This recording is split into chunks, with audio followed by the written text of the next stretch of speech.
فيديو مصطفى لما قديس أقرتني جرتني أني بدي تكله هنكابو روزاني كاني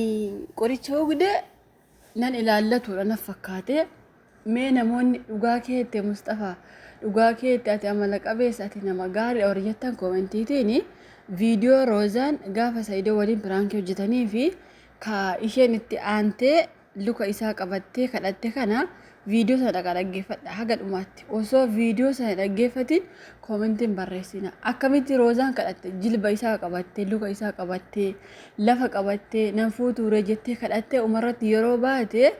lubbuun kiyya yoo waa taate isheen jennan lubbuun kiyya yoo waan fe'e taate nan ilaallatu jedhe viidiyoo gadhumatti dhaggeeffadha ijoollee keenya yeroo tokko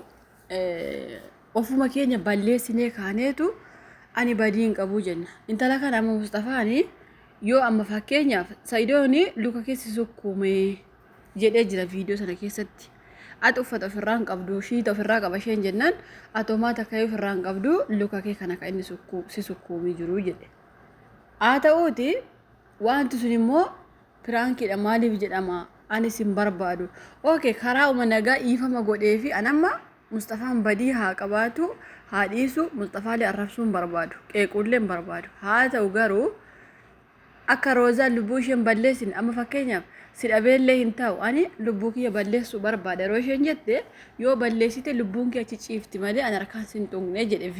viidiyoo guyyaa gaafasii keessatti har'a garuu washakkachuu jira Mustafaan ani akkas miti ani sanan jenne kanan jenne sanas jedhe kana gaafa namni tokko aaree miira keessa galu namni sun bakka lubbuu koo akkasiin godha yoo jedhe nama sanatti maa kofaltanii qoy nama sanatti qeeqxaniitu yoo deemte deeme jechuun maaliif barbaachisa har'a roozaan marzii ugdee kan isheen ciiftu sababa Mustafaadha kun shakkita kan qabu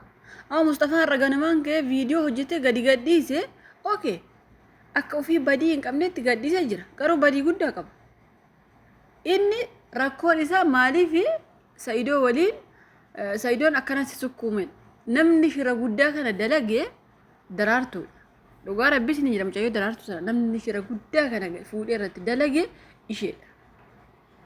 yeroo baay'een dubartoota maaliif baqadha beektani dubartoonni waliif summiidha nuti dhugaa rabbis ni jedha dubartoonni waliif summiidha baqa karaa boolla waliif qottanii baqa akkamitti obboleettii keessa buustan boolla waliif qottanii namni piraankii hagana guddatu haga lubbuu isheerra ga'u namni uume intalo sanadha osomma Saidoon ani qarshii intala kanarraa qaba piraankiitiin deeffadha osummaa inni jedheellee diduu qabdi wanti kun lakkiya Saidoo ishee waliin ishee fi Mustafaa walitti buusa soyette homaa tokko inni isuu danda'a Saidoon garuu ergummaa eeshi isaan piraankii arganii iyyuu osoo viidiyoon sun gadi gadhiifame Mustafaan argee baay'ee gaarii ture garuu isheen dafii kottu jettee kan Mustafaa waame isheedha sigalee namni shira guddaa dalagee isheedha intala daraartu sana garuu Mustafaan akka nama badii hin qabne jechuun piraankii iyyuu haa godhan iyyuu malee isaaf piraankii sun ta'uu iyyuu didee isa haa aarsu iyyuu malee maaliif dhiifaman gooneefi addunyaa kanarraa wanti ifamni darbe maan osummaa fuudhu iyyuu haa dhiisu Mustafaan bar anama Mustafaan maa roozaa fuudhu didee jechuun jiru beeki haa dhiisu iyyuu fuudhu iyyuu haa dhiisu hin fuudhiin iyyuu yeroo isheen dhiifama isaan tokko akkas na godhe piraankii na godhanii akkasittiin sana yeroo isheen jettu ishi ka isa immoo jedhee dhiifama godhee fi garuu sin fuudhu maan jedhiin booda irratti akka isheen tasgabbooftetti aniifati waliif hin taanu asi fuudhu hin barbaadu ati nama qarshii nama hamma kana ofirraa qabu waan taateef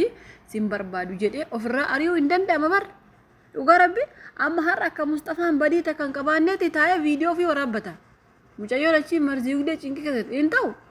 baay'een keessan eeyyee Mustafaa dhugaa keeti ati kiingi ati amala qabeessa kijiba osoo nama amala qabu ta'ee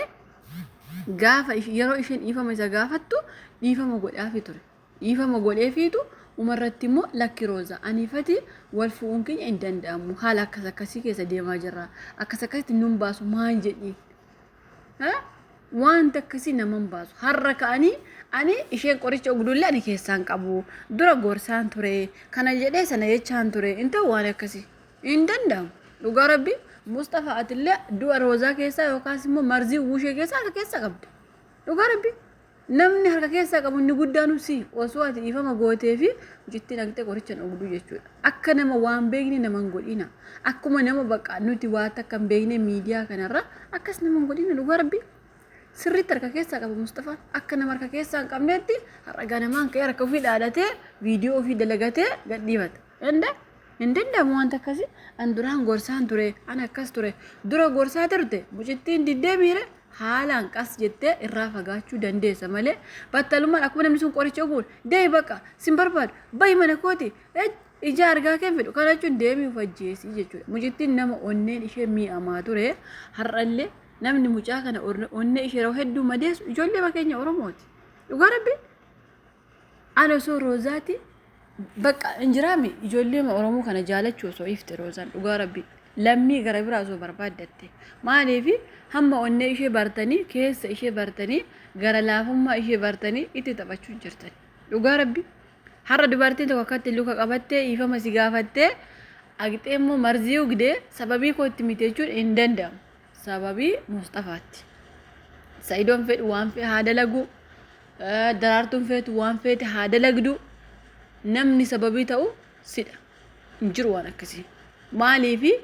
ifama sooti gootee taafi ta'e wanta akkasii hin jiru ifama gootee fi kaatee lakki ani sin fuudhu jechuun maaliif afaan keetii ba'uu dide Mustafa ifama gootee kaatee aniifati wal fa'a deemuu hin danda'amu yoo jette maal rakkoo qaba lubbuu ishee baraaruuf jechuudha. Har'a garuu Mustafaan osummaa Roozaan duutee jiraattee illee bakka har'a nagaa fakkaatee achi as ba'ee ani harka keessaa hin qabu jechuudha. Silaas wanti Itoophiyaa keenya keessa kanuma biyya seerri hin jirre waan ta'eef abbaan fe'ee ajjeesee haadha manaa jaalallees yoo ta'e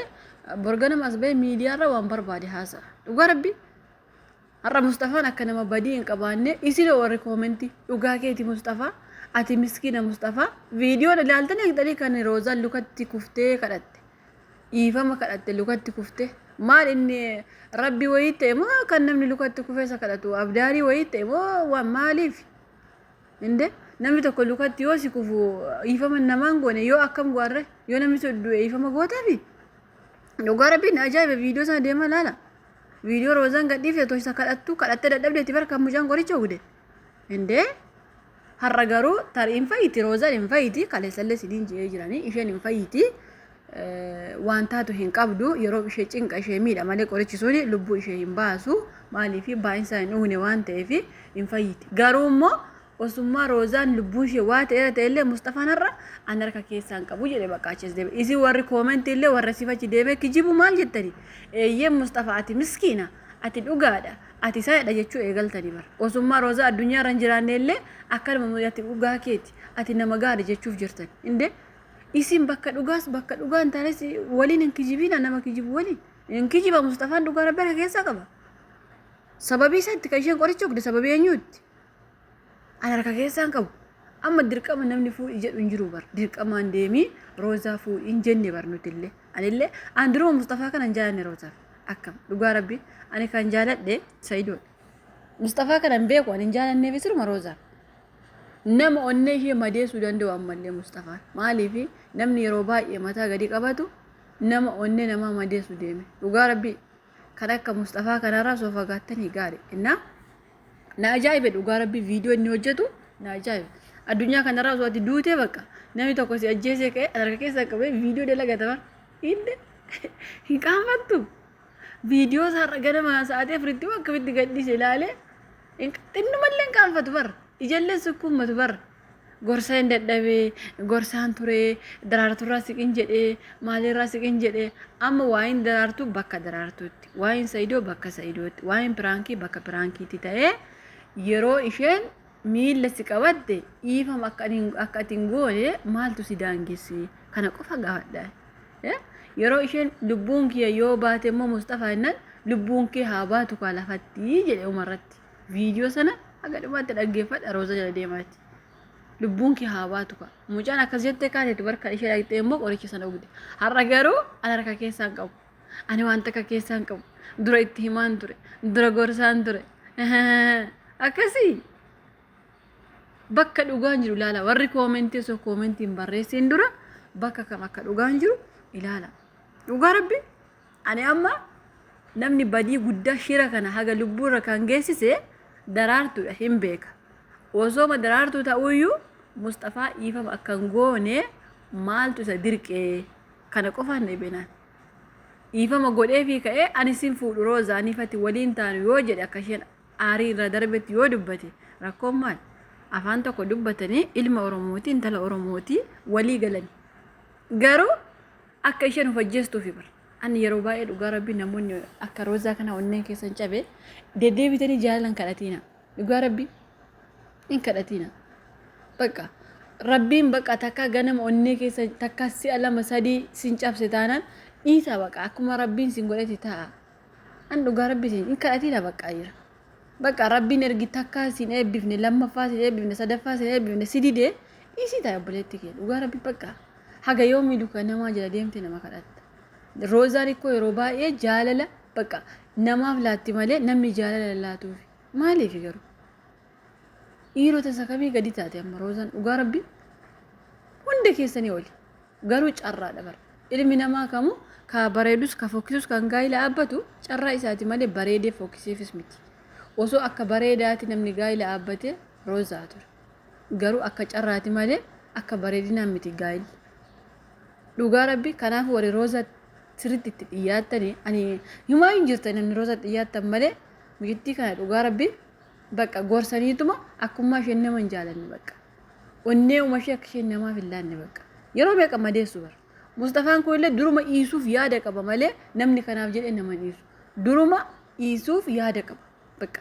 irraa deebuuf yaada qaba karaa barbaaddachaa jiraayyuuti karaa argannaan ibilik jee jalaa kufee ishee kuffisee allayyaa keessa buuse kanuma dubbiin jiru. Kan madu kayo baay'ee kisa Mustafiyyee eenyuyyee maaliyyee Mustafaa mataatti baadhaa deema deema Mustafaa kee baadhuu deemi dhugaa Rabbii indee ati dhugaa keeti ati akkasatti maal dhugaa maal dubbate amma gurbaan ganamaan ka'e kijibii naa waliin dhugaan dubbanne hin kijiba.